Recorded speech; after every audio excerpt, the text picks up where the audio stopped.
song I've joined. Just that no nigga with the bass and the bang. Make a yo, hit you with the 5 elements like 5 elephants. Let them know I'm relevant, I'm heaven sent, telling them we're from a whole nother galaxy. I'm actually born from the static sea. Ass to be crazy, I'm trying to be amazing. Next big thing kinda has a nice ring. Bada boom, bada bing. You love it when I go off, when you're so lost and it's so awesome. I get it cause I am from where the stars from. I'm Martian, the boogie down's the motherland. Cool arcs the overlord and we are just a cover band. I love the land I'm in, but everyone's opinionated, insinuating the word and sin, only then you hate it. I'm always getting so high so you can gaze up. I'm going Super Saiyan, it's the reason that I play it. It's future day, I'm in the invasion of the game, no more mumbling. I'm actually saying something, you lame ass suckers. The beat is infinite, where I'm from, and the time I can hear pretty good now. I was gonna say, it woke me the fuck up. You know, like, well, we're in for the game now. Yeah, really. But anyways, everybody, welcome to HamiltonRadio.net, channel HR2's The Roundtable. I am your host, John Brecco, and we've got two very special guests here today. We've got Joe ORECCHIO to my left, who's got a new religion that we're going to talk about later on in the show. Has something to do with Joe Rogan. I don't know what the fuck it is yet. I've been saving talking about it for this. And we've got Bob PEARSALL here as well. How you doing, man? Doing really fantastic, man. It was just actually talking to Joe. I mean, nice to meet you. Same here, man. Yeah, when I heard John's like, can we bring another dude on? I'm like, yes, please. Not only because the more the merrier. It always makes it a lot more fun, you know, exactly. Yeah, and I don't hear anything in here. You don't hear anything out of yours? You don't hear anything on? But I can just... All right, that's fine. Yeah, well, I mean, if you can kind of hear it, then... My mic's on, right? Yeah, that... I can hear him just fine. Yeah, no, so... Yeah, maybe it's the opposite one that you got. See if you hear that. Does that work? Try now. Can you hear that now? I don't know. You didn't try talking into the mic yet. Hello? Well, we can hear you. I can definitely hear that. All right, cool. That's it. All right. But, yeah, no, this is actually the first live show that I'm having in 4 months, so it's great to have both of you. Oh, that's awesome. Oh, Yeah. I mean, I know you've been doing the shows. You've been always off site, right? Yeah, I've been at home doing it because, you know, nobody's really been coming here because of COVID, and understandably why, but... Everybody's all scared. Just step out of the house. Just like step a foot out of the house. The only time I'd be nervous if I was like 75 and I had like a heart issue and I got half a lung, then yeah, maybe. You remember that guy who played the guy scared of going outside, the bench warmers? Kind of do. Yeah. Yeah. Like he was just super scared of like the sun and he just would not come outside. Yeah. Yeah. Like it was such a beautiful thing when he got hit by a baseball. Oh, Jesus. Shit. But you know what's funny about COVID and everything else? You know, remember my girlfriend and I got into watching, like binge watching old shows. Right. And then one of them was like, remember the TV show Monk? Yes. Yeah, absolutely. So think about it now. Everybody's like, you shake someone's hand and you're like this, like, nice to meet you. He was a germaphobe. And then he's like, oh, yeah. Wipe, right? So now it's okay to shake a guy's hand and go, oh, dude, I'm sorry. You know, like, you know, that's where I think the fist bump comes in good for people you don't know. Exactly. You know, like, I mean, you don't want to be rude or you go like whatever, but like the fist bump's a good way to get things through. And then, you know, today, I mean, I my philosophy on the whole COVID thing, I'll just get right to the joke, is that we're in a world right now where you either get it, survive it, or you don't get it, or you die. So we should just come to the conclusion, this is it. Like, you can't be hiding in a thing. 100%, because we need the comedy clubs to reopen. There you go. Absolutely. It hit me at the worst time. I had, right before COVID was, I just started working for 800-Pound Gorilla. Oh, shit. Filming comedians for their albums, and like, I'm a photographer and videographer, and that was a cool gig. Oh, yeah. And it's like on the weekends, I mean, I'm an open micer, but I was in the clubs with, you know, Sarah Talamachi and Joe List, and just, it was just starting to get going. And I also had created my own show called Comedy Cabaret because I couldn't get any stage time. Okay. So I made up my own show. I got Kendra Cunningham, Natalie Perlin, Olga Namer, Selena Kopanek, and two dancers to do the show at Don't Tell Mama. Yeah. We were set to go for April 1st. That's my birthday. Nice. Boom. Damn. And then everything stopped. And now I've just been imagining that maybe that stuff will happen again someday. Well, they're starting to do outside stuff. So at least they're doing outside shows where you kind of get a gist of things. Some people are doing, like for me, can you hear now? Yes. All right, good. Cool. No, so for me, it's like, you know, I think by fall, they're going to kind of do some small capacity things, but then it's not the same. You need No. a full house. Yeah. I don't know how it's going to roll, but I mean, it'll be figured out. It's the world. We always figure things out. It just might be just a little different. I mean, I was proud to be in Stand Up New York's the first post-pandemic stand-up comedy show in the that was city. cool. Nice. And when I heard they were doing it, I called John and I was like, "Dude, give me 6 minutes. I'll film it. I'll make a I'll make a video about it." He's like, "All right." Just like, all right, sure, why not? John is the most chill guy you can go to with that stuff. Oh, like, God. all right, sure, whatever. We got 7 comics in, and then we got shut down. Yeah. So the headline, like Mark Norman, never got to the stage. Aaron Oh, Burns my never got to the God. stage. The stage was a pickup truck Well, in the middle of the street. Oh, was it? That's cool. I couldn't tell that from the video. That's really cool. Yeah, it was a terrible show. Really? Well, I can only imagine, like, they do the drive-in stuff, and I've heard some good things and bad things, like, but I can only imagine, I think it works if you're able to get out of your car. People are like, no, I can listen in my car. I mean, well, how do you know you don't see any facial reactions to your jokes.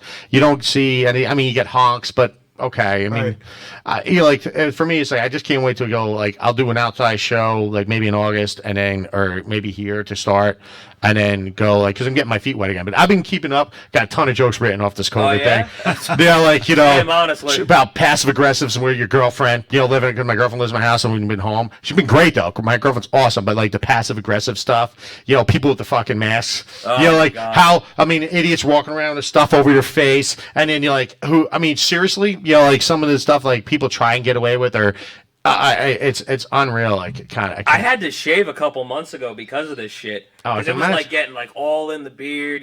I'm trying to like work while it's like coming in like side, and I'm like, look, I'm tasting myself. So you're This is tasting the nasty. COVID. So you're pretty much tasting the Bikini COVID. bottom in the 70s turned Yeah, out. man, it's awful. He's doing COVID on his face. I'm tasting the COVID. Plus, like the sides of it were like coming down the fucking mask. I looked like a fat ass hobbit walking around. I didn't feel like Bilbo Swaggins either. Fucking awful. All right, but you said you had something you wanted to talk to me about. So when COVID hit, it was like a weird time for me because everything just stopped. Yeah. So I started taking these late night walks, and the point of it is like the importance of podcasts, because I was raised Catholic, Yeah, me too. and the whole thing, heaven, hell, I believed all that, and then one day I said, this is silly. This is ridiculous. And so I stopped believing, but then I had nothing to believe in. Yeah. I had no afterlife to believe in. And just these late night walks, I started thinking about all the different things I heard on the Rogan podcast.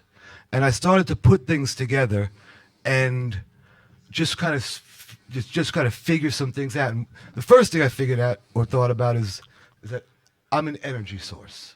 Okay. And energy can never be destroyed. Right. So the energy source that I am is controlling this avatar known as Joe Orecchio. Okay. This avatar is mortal. It can die any day, and it will die someday. Correct. And when it dies, my energy will be released from this avatar and go somewhere else. Okay. So where does my energy go? Now, from the Rogan podcast, it just turns out that since man's been on Earth, we've been building these structures, the pyramids, Snakehead, Galepi Tepe, whatever. I have a hard time saying that. And all these structures all point to the same spot in the sky, the second star of Orion's belt. And that's actually an energy current that goes out into the universe. Interesting. So it can't be that people have been pointing to this one spot that way For thousands, forever, for thousands and thousands of years. Just all of a sudden we. Yeah, you don't see a one-way sign and go like, I don't know.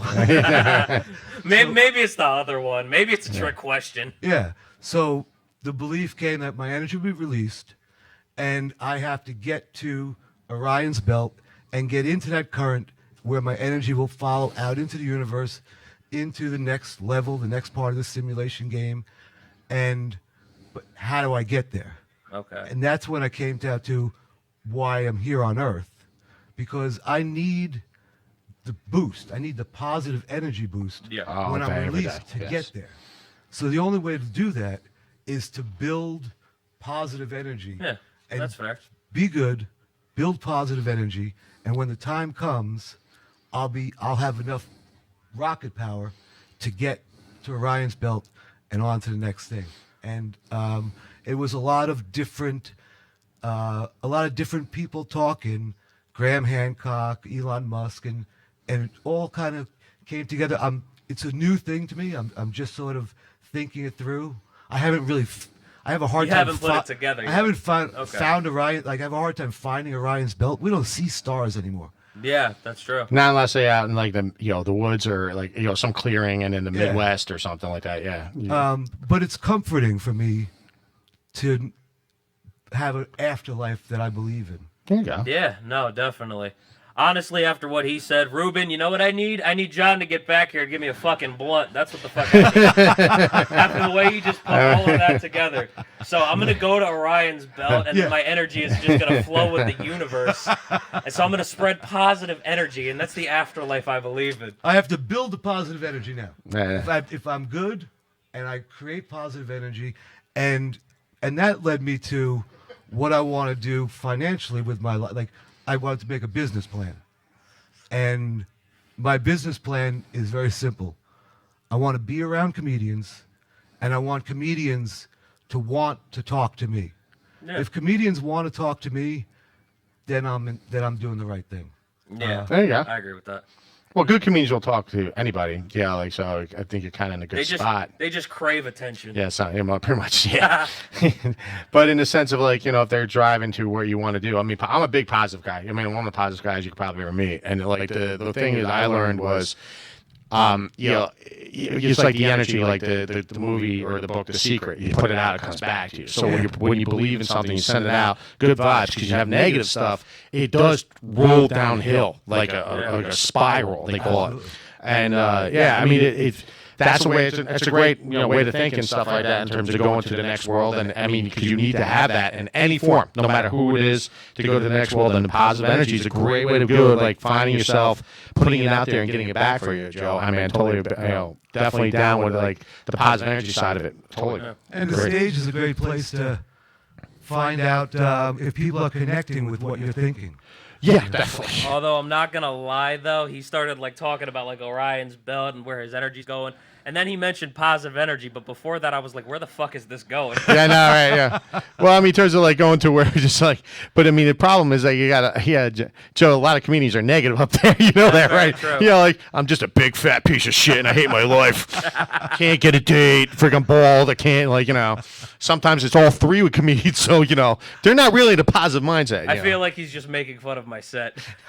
Well, you're not bald, so you're wrong. That's very true. I'm the rest of that. He said big, then fat, piece of shit. I was like, wait, what are you trying to Well, John never says that he's a piece of shit on stage. He calls himself fat on stage. He's like, do. And then, so that's, you're just running off what they just say. Listen, I got an hourglass body like Shakira. The difference is my hips lied to you. Fucking Christ. Yeah. What have you been up to, though, man? He found a new religion. So. Oh, dude, I mean, since COVID ended, I took it as like a vacation with no regrets. Like, meaning like everything was forced to be closed in terms of my nightlife. Yeah. Like, I bartended on a Saturday night, so that was closed, which was fine because I had plantar fasciitis in my left foot.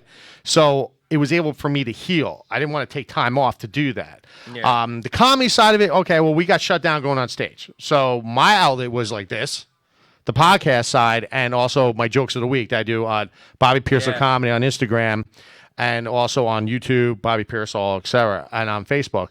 And it's a great way to come up. I came up with an original one. I'm really into. You guys see the TV show Hannibal yet, or no on Netflix? No, I haven't. It's just it's pre Red Dragon. You ever see Red Dragon now? Yeah. Okay. Okay. So it's pre Red Dragon, and the guy that plays it is a German actor that was in Casino Royale. Remember when he was hitting the guy in the nuts? That bad guy. Yeah, him.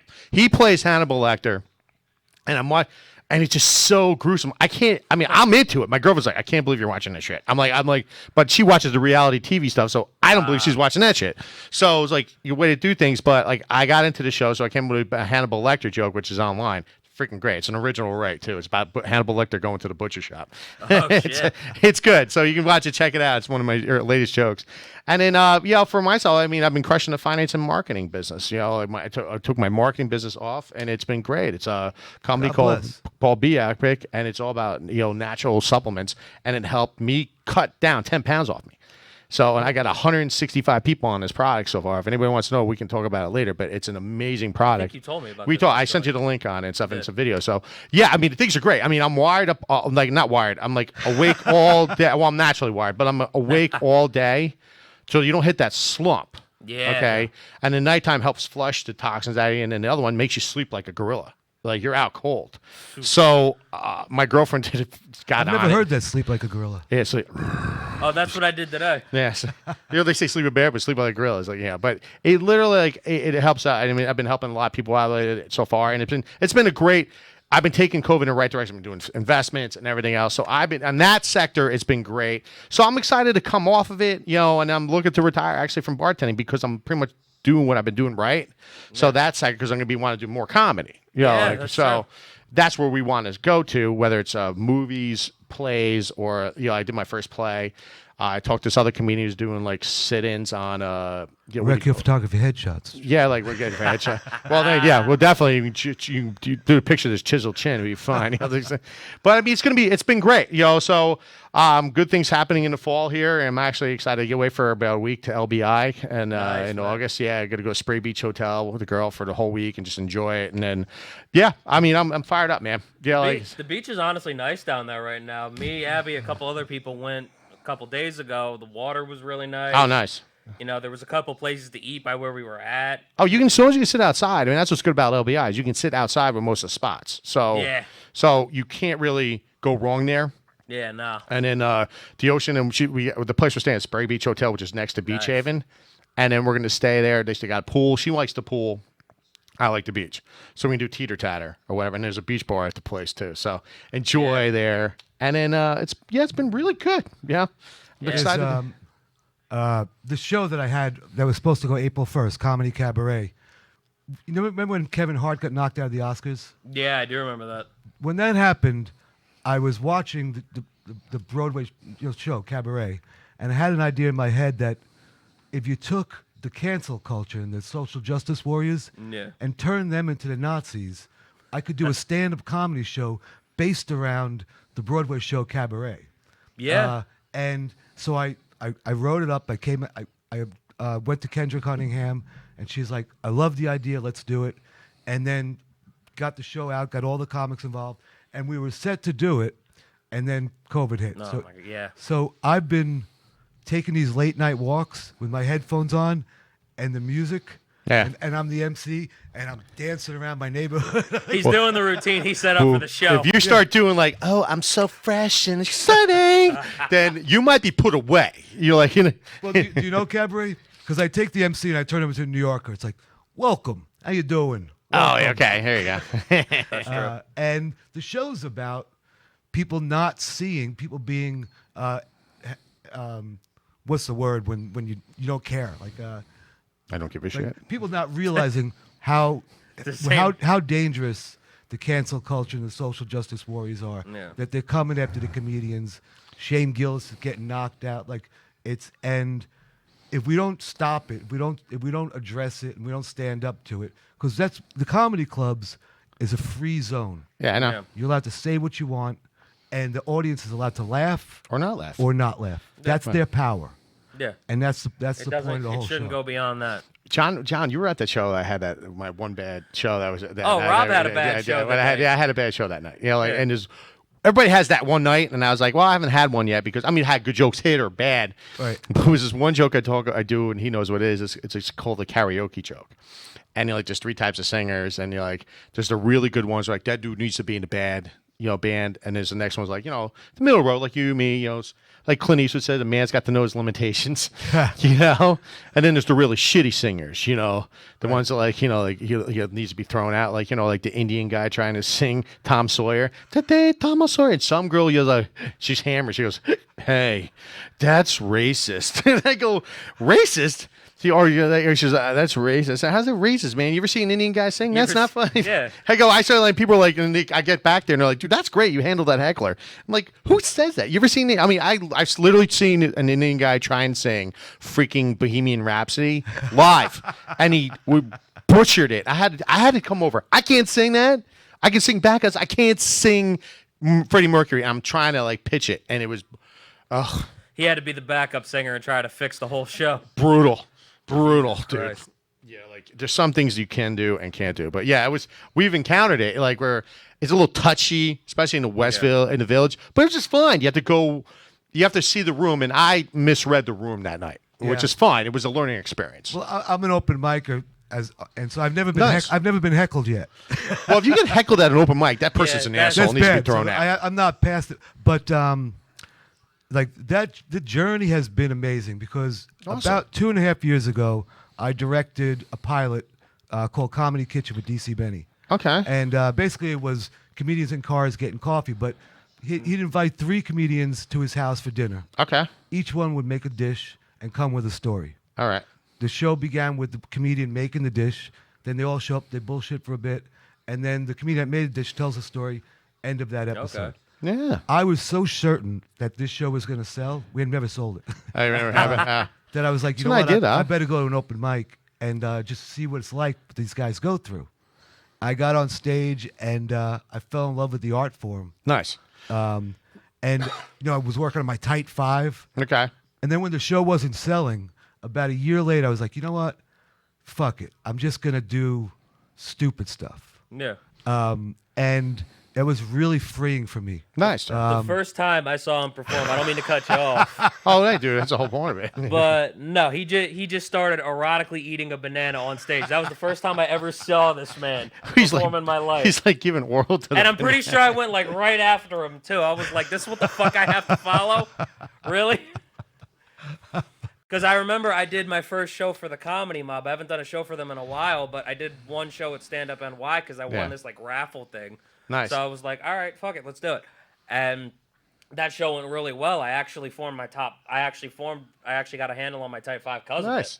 Okay. So I go and do the open mic like 5-6 days later, and we get to the second half, and somewhere in there, he does the whole thing he did with the banana, like just going through the whole thing of like eating it on stage, putting it like in and out. You have this on video. I need to see this. There's a couple versions of it.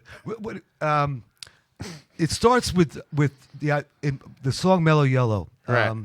In 1967, the United States of America they wanted to ban the banana because there was a rumor that you could get high smoking a banana peel, and that story alone to me was mind blowing because in 1967, the United States government went to war against the banana, and the banana won. And then as I was researching that, it turns out the Chinese government is trying to wipe out the banana in China because apparently there's young Chinese girls in short skirts and knee-high socks erotically eating bananas on the internet. Oh, really? And the Chinese government wants to they want to get rid of the banana and shut that down. That's funny. And it leads up to, the song Mellow Yellow is playing, that I'll tell you what I do know. Here in the United States of America, where we have freedom, it is my unalienable right to erotically eat a banana. So that's On what you stage. started doing. Nice. And when the horns come in, that's when I do it. Yeah, he'll start doing this. He had like the hip swivel while he was trying to chew it. I was like, I'm supposed to go next. You're like, what the hell am I doing here? Whenever I got stumped on my set, I would just make fun of him. Oh yeah. Oh, you got thumped on. Yeah, I would just be like, that fucking banana. Yeah, I was talking about when people mention open mics. I think the open mics are a mixed bag. You know, like Yeah. you can't really gauge a real joke At a mic. off an open mic. At Comedy Mob, you can, because Comedy Mob puts together a real audience. Right. It's not just like I've been to hell open mics where it's 5 comedians. I understand. They're not listening. But Comedy Mob brings Agreed. in a real audience. Yes. 40 people. Right. You got a real room, and you have the room to invent. Yeah. Right, What- totally concur. That's like a hybrid open mic because there's people at the bar or they're eating dinner and they know this is gonna be some open mic here and That's great because then you get a real feel off your jokes with those people. Like Exactly. That's what I loved about bartending with it because you're practicing jokes on real people in front of you. Yeah. And they'll either laugh with it or you get the shit off them. Right. Like you see what's going on with the people and how they're acting, and then you come up with a joke. That's how I came up with the bartender joke. You can really judge it off just the bar scene in general. Yeah. You know, you just get into a conversation with somebody who's fucking drunk out of their mind, and if they start laughing at jokes, then you realize you might. Well, have here's to. the misconception, and people always bring it like, well, people think you're funny because they're drunk. I said, you ever try doing a joke with a drunk person? They're on a fucking delay. Yeah. Yeah, so that doesn't really, to me, it doesn't really count. You get a couple of drinks, yes, like they have they're kind of loose and they're not being uptight, yes. When they're hammered, dude, I did a joke one time, the regular bar jokes and shit, and you see the person, you hit the punchline, you're like, You hit the punchline, they're just like this. oh yeah, got it. Well, that's part of the art form. One of the things I'm learning and practicing on is people need to hear a patter, a meter, 4/4. Like you need, and then bop bop bop bop. And if you get them following the meter, you can keep them. You know, so it becomes like a rhythm. A rhythm, a beat, an art form. Yeah. And then having fun. No, yeah. Like the first time I said, all right, I'm tired of my tight five. It's doing all right, but I just want to, like, the show wasn't selling, and I just was like, why am I even coming here? Yeah. Do you ever see Steve Martin's The Great Flydini? No. He does a magic trick, and everything comes out of his zipper, The Great Flydini. Oh, the flight. Oh, okay, yeah, gotcha. yeah. All right. So I was like, you know what? I'm going to go on stage, start doing my tight five, and then I had a fake arm Oh, Oh, shit. just- and my hand in my pants, and as I'm talking, a penis puppet pops out of my zipper, and it's pre-recorded voice. Did you ever do that at the Comedy Cove? Because I think I may have seen this. I've never seen him do this, actually. No, it was some guy was close to that. It may not have been you. I mean, some guy was close to sticking something in his pants, and people were like, "What the fudge is this guy doing?" The puppet pops out, and it has a pre-recorded voice. Yeah. And it wants to do stand-up. Okay. So I give it to Mike, I let it do, and it just does dick jokes. Now, the bit bombed, but I had so much fun. I'm I was doing like, all right, you know what? I'm on to something there. It went over terrible. It was stupid, Yeah. but I had fun. Yeah. So that's how I started getting into the banana stuff and then going back to real stand-up and then going back to music-based silly things and It's great if he ever like talks about like doing real stand-up. Like, it's all right, I got to put my banana away now. I gotta put my banana away. just let Put me it back. You put it back in the case. Like, I'm sorry, Mr. Banana. That's all I need next time. just let me put it back in my pocket for later. Can I just mention the highlight of my banana bit? What was the highlight? After I did it a couple times and it was successful and people really enjoyed it, Yeah. after I did it, I handed out like 40 bananas to the audience. Did you and really? played the music again, and everybody in the audience gave head to a banana. Jeez. I got like where I got was like this? at the Grizzly Pear. Okay. I got like 40 people to give head to a banana at an open Nice. mic. Did you bring a hypnotist with this? Because that would have been great. Oh, that would have been beautiful. You're like, everybody, we're gonna do this. Just a banana. You're Stand gonna up is give kind of head to your hypnotism. banana. Stand up is a form of hypnotism. A little form. Little Like, bit, it's yeah. finding the relatable things, but yeah, it's kind of a form of I think the real art form is when you be able to play crowd work and getting the people to interact with you is a really good form. You told me there was this one guy who did crowd work for like an hour. Yeah, Gerald Benford. He did. He's a great comedian. He's been doing it for a really long time. But I saw him literally. He's a black comedian that's in a white VFW, and he totally crushed it. Yeah. And he was just talking about himself. Thank you. Yeah, totally crushed it. I love working with the guy. He's awesome. He's funny as hell. I mean, just as a human being, like normally funny as a person, and then off of the other one, so it's just literally, he's awesome. But yeah, no, he rocked it as open, like for 45 minutes of like open crowd work. Do you do crowd work? I do crowd work. I started really getting involved with piecing out my crowd work with it. I just don't go in line and trying to mess around. Yeah. You can't do that stuff. That's how I get comfortable. The fact that somebody can do crowd work for an hour, that's amazing. That's amazing. And I that's can't do that for an hour. I've never done crowd work. Yeah, that's it. I mean, because you've only done it a few times. I mean, it took me, dude, seriously, like a few years to get where I just literally pointed at somebody, says, "You know what I'm talking about, bro." He opens his mouth and I just go away. Like it was like bringing the people in and pulling back out. To getting interaction with somebody, you kind of open up that Pandora's box of somebody saying something to you. And also it should be whatever topic you're talking about personally for me, like in terms of doing crowd work and getting better and growing my craft, doing that, which is relatively still new and doing. But my girlfriend likes it when I improv. Yeah. And I start doing. Now it's stand up. Yeah, it's like it's improvising on the fly. Like someone making a comment, then you interact back, and my mind flies like that.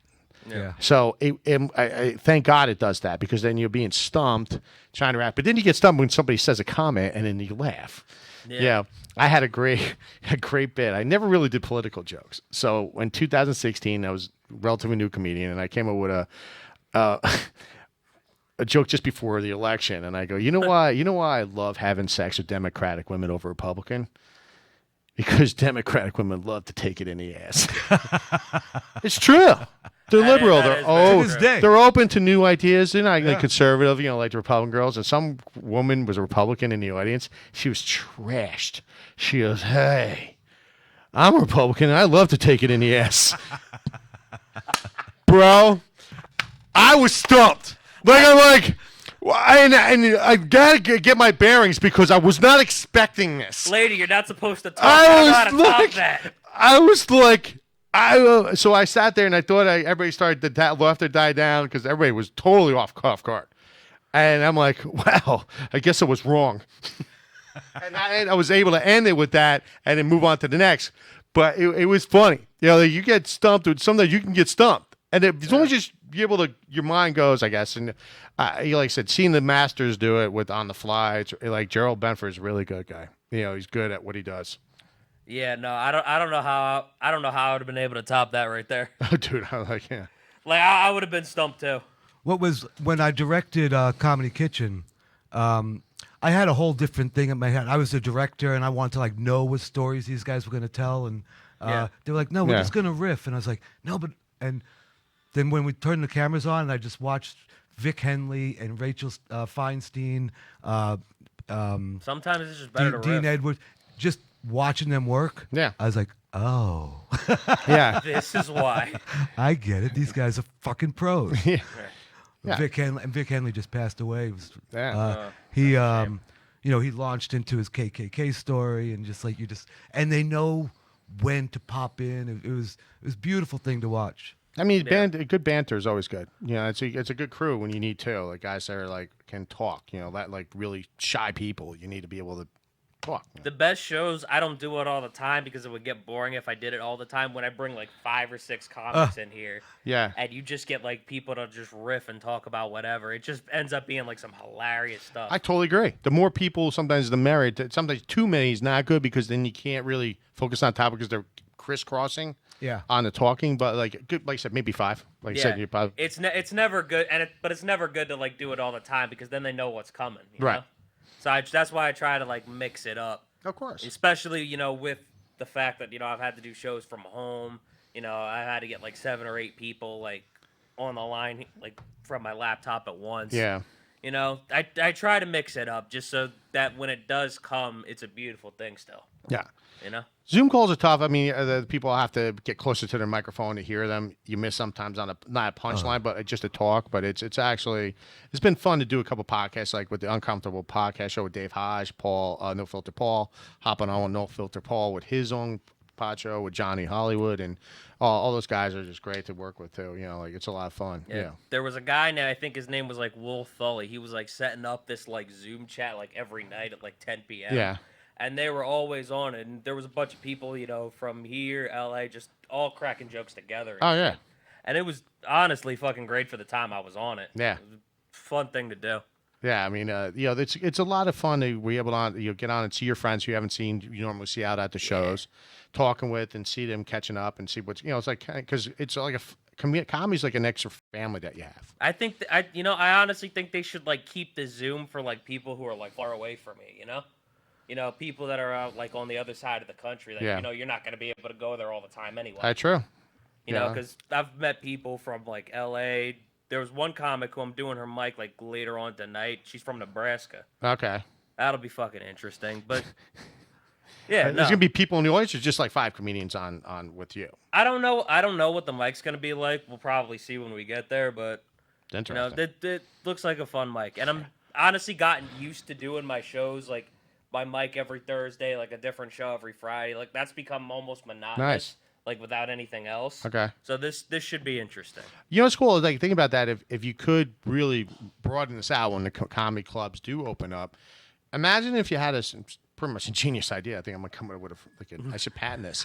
He's over here like, oh, You know, holy shit! coming I up just thought of it. with $1 million idea, where you can have people from all over the country, but you have it on like your screen.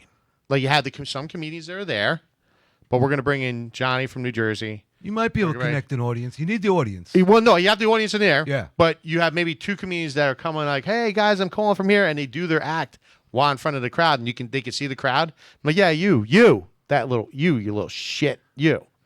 Yeah. And meanwhile, the guy's like 6'6". You, because When he's we- Just look up at the 7-foot guy like you little shit. look at you little shit. When we, I also I directed DC Benny's comedy special that's coming out, Adrift in Predicaments. Okay. And I'm really proud of it because I had a vision going into it. You ever see Bob Fosse's movie Lenny? Lenny Bruce? Yeah. Yeah, no, but yes. So it's black and white in the smoke-filled, like, old comedy clubs where you used to get arrested. And that's what I wanted DC's special to look like. So we had people in the audience with fake cigarettes. So when you watch the show and it's a smoky room and people are smoking and laughing, you're like, when the hell was this shot? So it's got that really, really cool, retro look to it. Yeah. And DC is kind of a bridge between old style and new. Like he's crossed. He's both old school and kind of new. Well, you ever see storytelling. on you guys? You obviously too. You have Amazon Prime, right? Yeah, I do. Okay, Amazon Prime? Yeah. Okay, so you're able to see the shows. You ever see the Marvelous Mrs. Maisel? Absolutely. It's Yes. great. So Lenny Bruce is on that show. And he's still alive. It's kind of starting to piss me off because He's still alive. Fucking A. Live smoking bastard. That son of a bitch. Hitting on a little Jewish season girl. 3. How's he still alive? He should be dead by now. I know. That guy was in jail more times than Jesus. Hey, he's what started it all. Yeah. He gave us without Lenny Bruce. He's the father. He's the birth of stand-up comedy. Fuck the jail. He's been on the crucifix more times. I know. Jesus. Yeah, I know, really. I mean, he's been in trouble. Cancel culture, come at me. Yeah. He gave us the right to get on stage and say what we want. Yeah. Well, I mean, remember, that was back then you got arrested for saying something that was off color. Right. Yeah, that's crazy. Yeah, think about that. I love his set when he said you got arrested for saying a word.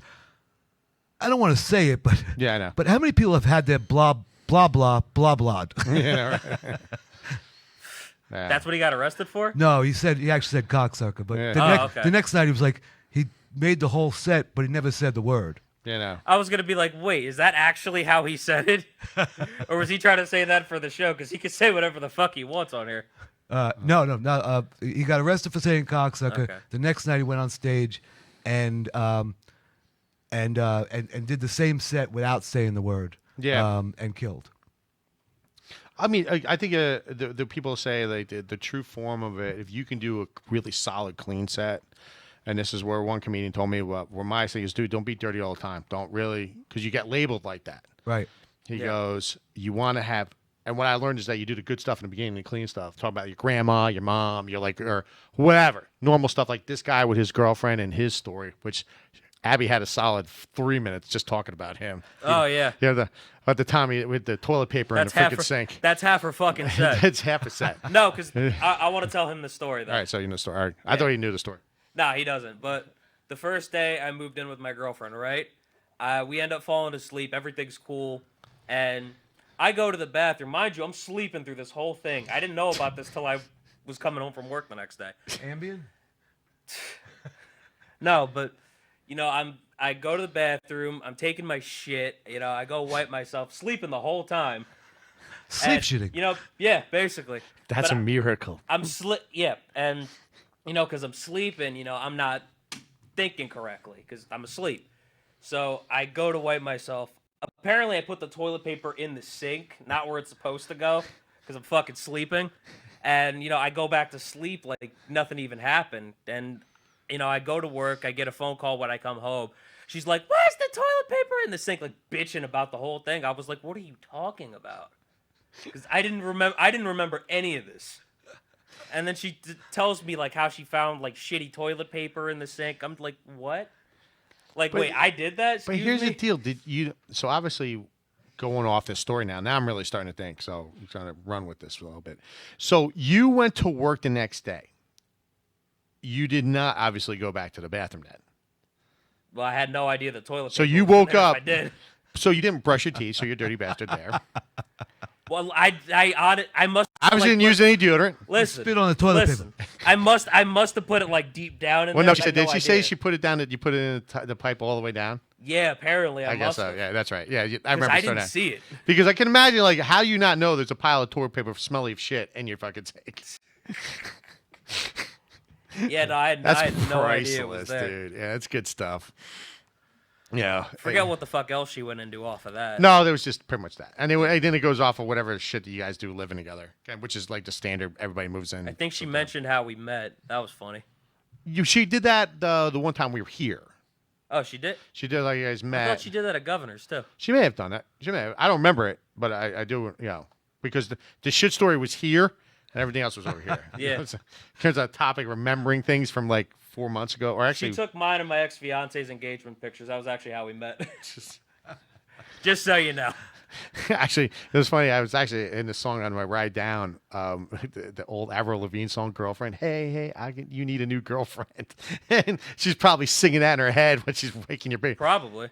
For all I know. Got you, bitch. Got you, bitch. With just every snap of a picture. I'm gonna fuck him. We actually broke up. Then like 6 months later, 7 months later, I started talking to her, and that's Okay. how that even happened. Oh, there you go. Yeah.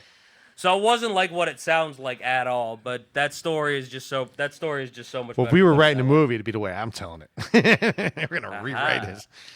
Good man. It's called the engagement photographer sleeping with a girlfriend. So when you're writing your sets, do you approach it like, here's what I want to say, and then, or do you write like jokes, or how do you write? Well, no, how I write myself, I came up with a certain, just over time, I came up with every new joke and I would try out, and then if it worked, and what I started realizing, it has to have a flow to a story that starts Absolutely. at point A and goes to the end, and how it kind of flows down. So how I started writing was going off of the way I start doing it now is like what happens recently, like what's going on here, there. Then I roll into the stuff that I know hits 9 out of 10 times, and then you flow into the end, and then like you pick your ending. Like there's different types of endings that I have, and for me, like when I come up with the new jokes, it's something that's off of that, like your daily life that's hysterical, and then you just like piece it together. Like and like I said, I think watching the guys have been doing a really long time, it's got to be natural, and it's got to be a flow, and it's got to be funny, and for me, once I get comfortable enough where my facial expressions come in, that's when it really becomes good for me. And then there's like, and also I look at my jokes now like it's a computer, like I can plug and play. Right. I pull this out, put this in here.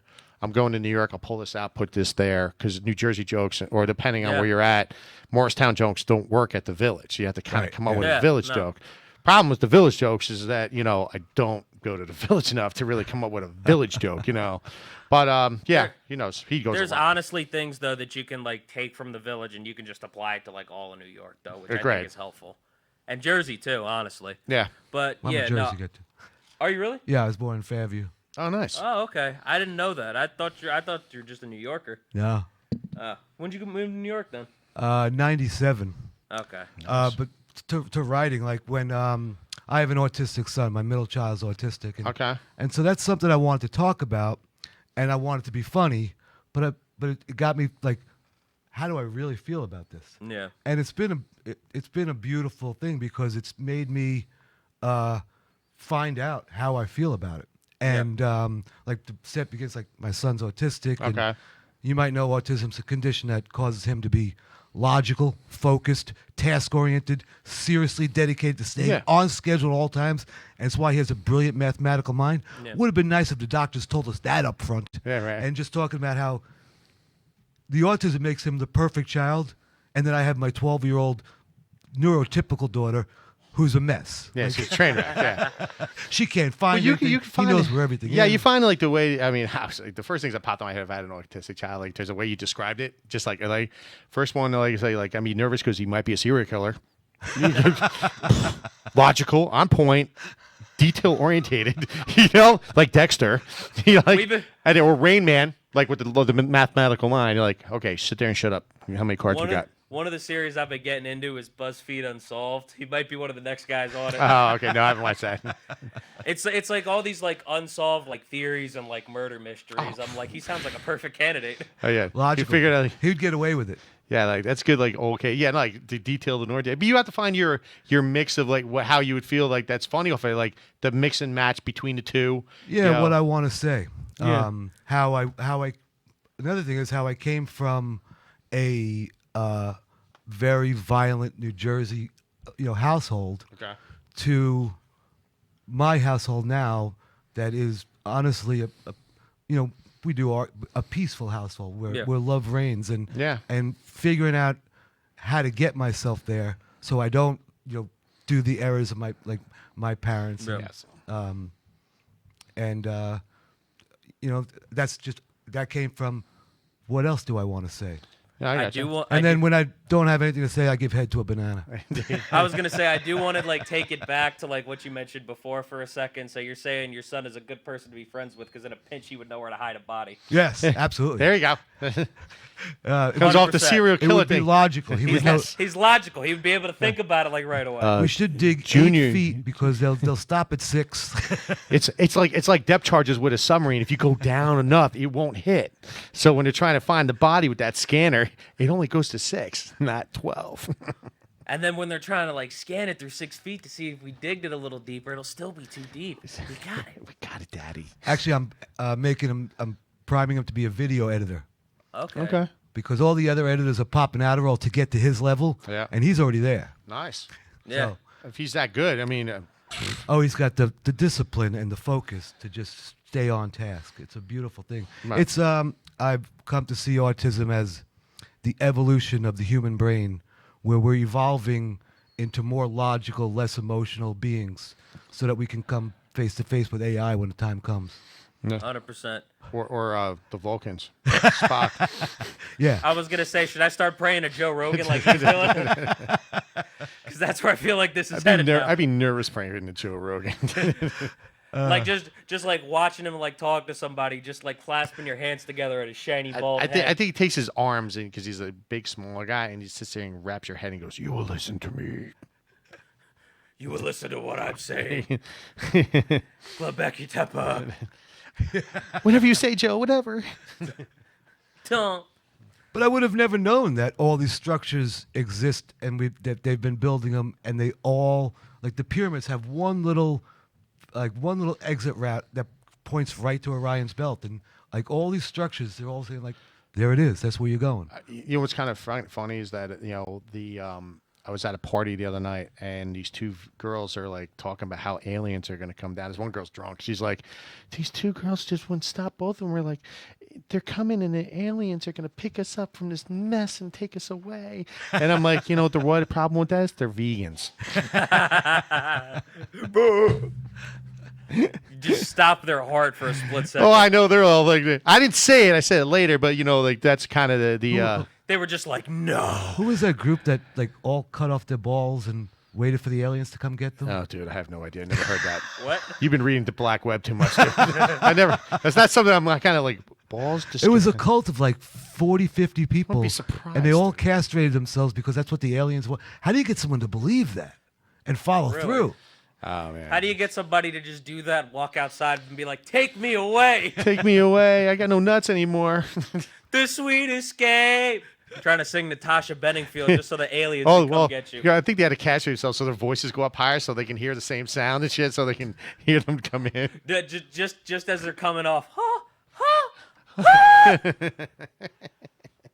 God, that sounds like such a process. Dude, I don't even want to know. That's like that's brutal. Yeah, but you're right. How do you get somebody to believe that? I don't know. A lot of freaking LSD, dude. That's when true. Just do you give them think- drugs. When do you think the clubs are opening again? I think when my personal opinion is when we finally get to the point where the bars will be at 50% capacity, and then they'll allow them to go and do that kind of thing. That's what I think, because 25% doesn't make freaking sense. Yeah, it doesn't no. make you're not gonna. I mean, and also again, like I said, it should be you're gonna have a proceed. We have it for everything else. Proceed at your own risk. Yeah. So you want to stay at home? Great. I'm going out to the club. Whatever. Dude, put sanitizer at the door. Whatever. Really? I mean, whatever. How you want to play this thing. Everybody hand sanitize them. I do it at my house. You come in my house, you sanitize your hand. The odds of you shaking my hand, hugging me, and getting the freaking cove is like slim to none. Yeah, really. And they're doing the temperature things now, so they do it at the bars. So I think the bars the last because it's just you can't trust anybody. Obviously, you've seen it. You can't trust anybody. Right. Everybody thinks that everything's okay, and you're gonna jump on each other and whatever. And then these cases come up. The only difference is, look, the deaths are at 325 people. Yeah. And don't get me wrong, loss of life of this thing is wrong. But it happens to the flu, heart attack, obesity, smoking, falling out of a tree. Grandma hit you. There's no perfect way of dying. People in New York, you climb on a scaffolding. Yeah, come a scaffold, fall off. Get drunk just because you're drunk as hell. And Stupid shit like that. What's going to be interesting is like we had 6 comedians lined up to tape their albums. John Fish was going to be next. Okay. Right before the end. So when we do come back, I'm wondering, he had an hour, set. Does he do that hour and ignore COVID? Or what do you mean, like in terms of like? He was going to tape his comedy album. Yeah. So, but we never taped it because everything got shut down. So now when we open back up, does he just do his album as what he had planned? Or has he written new material? That's a $1 million question. I mean, he probably has some new material, but if he had his set prepared for that, I think he might do. He had his album. Yeah. These 6 comedians had their albums ready to go. Yeah, I would maybe one joke they might have tested out. At the end of the day, it's up to him, really. Yeah, I agree. Honestly. Yeah. You could speculate it. Yeah. If he wants to adapt it, he just had a baby, Tallulah Grace. John, he just had a. Nice. Welcome to the world, Tallulah Grace. Coming out of the COVID. Speaking of everything going on, that's a hell of a time to have a kid. Right. Dude, people. I mean, I've seen a couple of my friends got knocked up and stuff like that. I was saying, for me, is like very careful because my girlfriend and I are going to get engaged down here on the road, and I'm an older guy. I'm 49, and going to be the older dad. But the whole thing is I want to make sure everything's done first before anything throw the puck across the goal line kind of thing, and then worry into the new year because being born. But obviously, have we heard about all these newborn deaths? No, there's nothing. No. Yeah, so it's all. I think it's very much. Somebody said it, and I'm not doing any politics thing. November 6th, people are saying whether it happens A or B, whoever wins. Watch how this thing kind of just fades away. I wouldn't be surprised. Yeah, like how the media is trying to scare everything to one or the other. I don't care, but I wouldn't be. Somebody said, "Watch what happens." I wouldn't be surprised. Right. It becomes an afterthought to the fact. Then whoever's in office, whether it's Biden or Trump, it'll be it's now from whatever that point is on. What's the next deal? What's the next thing? Which is going to be to either keep or blow or why? It doesn't matter. Like I said, it's not about politics. Who's going to win? I'm saying with this COVID thing, I wonder if it will be. It's an interesting thought. If it'll fade into the background, then goes up again. Because once the riots happened, it kind of faded away, right? And then now the riots died down. Then it's oh shit! Whoa! Guess what happened in Texas and Florida? Yeah, right. I don't know. Because you stopped remembering it existed. Yeah. Then you go out and you do your thing, and then people are getting cases. But where's these cases coming from? That's $1 million question with that one too. They're all popping up at one day because everybody's been tested. And you read some of this stuff even on Facebook. Some guys it's the common cold. It's common to the common cold. So guys got technically the common cold. He might have COVID. Right. Yeah, it's like the guy. You're a football guy too. Remember the guy that Dempsey, the guy had half a foot that kicked a 63-yard field goal back in the beginning. Yeah, I do. Yeah, half a foot. Dempsey, you know what I'm talking about. Kicked the field goal. Guy died of COVID. Okay. Jesus.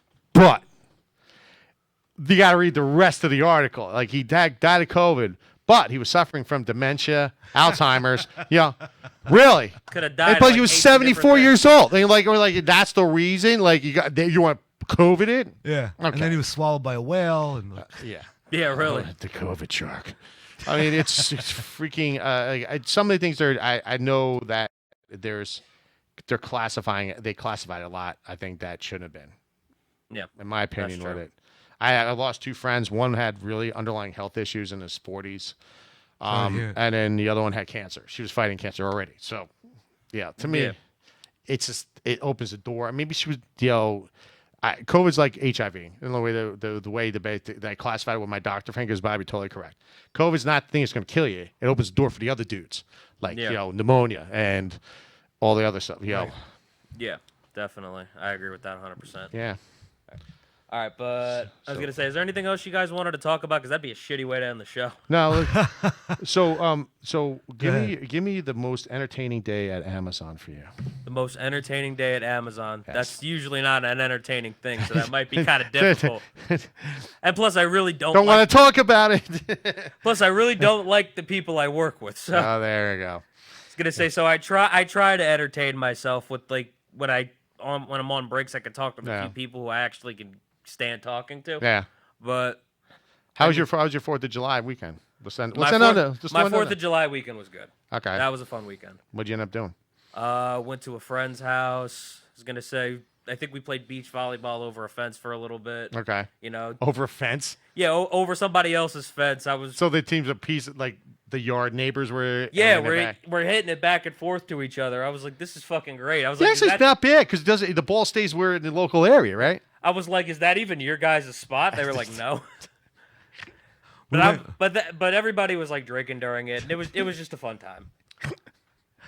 He hates Amazon. That's why he comes here. Yeah, basically. Joe, what'd you end up doing first? We went down to Coney Island, and I stood in front of Nathan's, ate 1 hot dog, and declared myself the winner this year. Did you really? Nathan. Dude, how that guy's colon hasn't fallen out is unreal. Joey Chestnut's the best. Oh my God. I mean, you ever like hurt for like 3 days after eating that stuff? Like, I mean, I do the Jewish way, the Hebrew National way, and eat like good rolls or whatever again. Dude, after 3, the next day I'm still like, dude, this thing, it's hurting me for a little bit. We were there the first 74, 5. Like, yeah, we were there the first time he beat the Japanese guy who's not allowed to be there anymore. Yeah. That was amazing. Like, USA. Yeah. Yeah. No, like you ever watch like a YouTube video and like hear him try to eat the hot dogs? Like, and Jesus Christ. I think they're shimmying it down. Like so it falls. Shimmy it so I can make room. I don't even know. I mean, I literally don't even want to know how. What happens after? Yeah. No, I mean, I wonder if he throws it up. Did you ever think about that? He probably does. Yeah, I mean, because how do you digest 75 hot dogs? You ever see him at like the end of that? I know. He's like all doubled over. Oh, of course he is. Pain. I mean, like your stomach's expanded, and you're literally at the cusp of, and we're bursting. not. Yeah, bursting, and then all it takes is like somebody kicking you in the gut to end it. And that's coming up. Or and then to top it off, like how your body has to digest that shit, and then try and shit that out. Right. That's our 4th of July tradition. We go down, we watch the hot dog eating contest, we go to the freak show, go on the rides, go on the it's usually the grossest beach I've ever been to, but this year was really nice. It was clean. It was like half the amount of people. Freak show was closed down. It was a bummer. But yeah, I went to Coney Island that one year when they have that parade. The Mermaid Parade. The Mermaid Parade. Yeah. I did that one year. Not in the parade. I went to it, the parade. I was like, wait a minute. One hot mermaid over there. No, I mean, literally, it's just guys walking around like beards like you wearing it and wearing like fish tails and stuff. Mermaid Bob just comes walking out on his tippy toes, showing off his Holy fins. shit, Bob. God, I knew it. No, I went there one year, and it was definitely off the cuff. You got to prepare for that. Look at hot Bob with those fins over there. Mine was kind of entertaining. We went to on the 4th. We went to a friend's house in town, like a couple away. Just simple cooking up food, hanging out, just doing entertainment, playing Jenga, just having a good time talking. We went and lit our fireworks, which is in Jersey, you just only be like X amount hot, like the Walmart shit, right? Don't buy from Walmart, sucks. Get ShopRite's better. Kelly's father, my girlfriend's father gets it. Like they're insane. They have especially Taco Tuesday. Oh yeah, the shit like. So anyway, come back. I'll show you the video when we're done here. A guy lit the fireworks closer to the place, and then someone did it even closer. There was a raging fire in a dumpster. Yeah. That we're like, how much of a fucking moron can you be Yeah. to light this? At least it's in a dumpster, though. At least it's like surrounded where it's not gonna burn anything down. But who lights a fireworks near a dumpster full of cardboard? Oh my God. You know what I'm saying? Like morons. Have you lost your fucking Not mind? a lot of thought put into some firework lighting. I mean, like, why? I get you trying to pull in a closed area, but you know, what are you doing next to a dumpster? And it's like a big fire. They had to get the fire trucks there. It's nuts. I filmed them like, this is what happened when people are morons. Yeah. There's too many moronic people. I think we should end on the final thing. Is like, there's too many dumb people on this planet. Only thing that could be a worse place to do fireworks at is a fucking gas station. Oh yeah, covered in 100%. gas. Covered in gas. And let me just say, someday, Comedy Cabaret will be coming to Don't Tell Mama. It's going to be an amazing show, and someday it'll happen. Until then, I'll be walking around with my headphones on, dancing around to the music. Until then, we'll be talking about Hot Bob in a mermaid costume and bad colons. Yes, and bad colons, that will be. This is me, Bobby P, signing off with John Bracco and Joe Orecchio. I was going to say, this has been the Roundtable here on HamiltonRadio.net, channel HR2. Love it. Shout out to Bob for trying to sign off for me. Nah, I'm only playing around here. I knew you were going to end it out. Thank you for having me as always, John. I appreciate it. Dude. My podcast cherry is now broken. Oh, yeah? Yes. Awesome. I love it. Ooh. We'll be back next week, same time, guys. Thank you.